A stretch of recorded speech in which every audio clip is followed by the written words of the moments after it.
Esparver. En sentia aquella veu, en Jet va alçar la mirada. Era en Bessa, tan sòlid i fornit com sempre.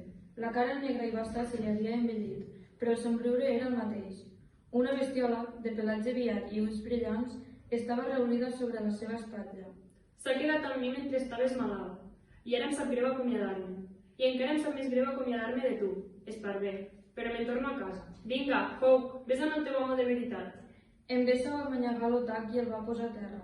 L'animal es va seure sobre la màrfega d'en Jet i va començar a rentar-se el pèl amb una llengua seca i marró que semblava una fulleta. En Bessa va riure, però en Jet no era capaç ni de somriure. Es va inclinar per amagar la cara i va acariciar l'otac. Em pensava que no vindries a veure en Bessa. Va dir. No havia tingut la intenció de retreure-li res, però en Bessa va respondre. No podia. El mestre herbari m'ho va prohibir. I des de l'hivern que he estat amb el mestre a l'arbreda. M'hi vaig tancar.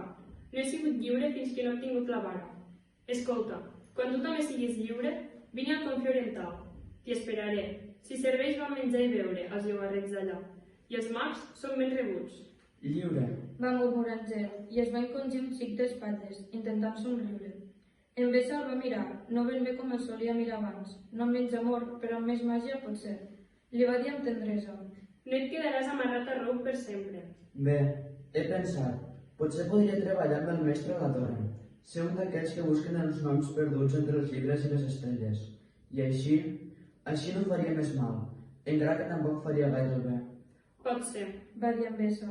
No sóc vident, però el que veig davant teu no són cambres i llibres, sinó mars remots, i el foc dels dracs, i les torres de ciutats i tota la mena de coses que un rapàs veu quan va molt lluny i molt alt. I darrere meu? Què hi veus darrere meu? Va preguntar, i es va aixecar mentre parlava, de manera que l'antropòleg que resplendia per sobre tots dos va projectar l'ombra d'en Jet a la paret i al terra. Llavors va apartar la cara i va fingir quequejant. Però digue'm on aniràs? Què faràs? Aniré a casa, per veure els germans i la germana de qui m'has sentit parlar. Era una nena petita quan vaig marxar i aviat rebrà el seu nom.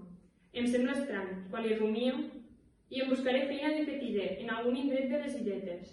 Oh, em quedaria i parlaria amb tu, però no puc. El meu vaixell salpa aquesta nit i la marea ens ha canviat. Esparver, si algun cop el teu camí et porta a l'est, vine a veure'm. I si mai em necessites, busca'm. Apel·la'm pel meu nom, Estarriol. En sentir això, en Jet va alçar el rostre cobert de cicatrius i va creuar la mirada amb el seu amic. Estarriol. Va dir. Jo em dic Jet.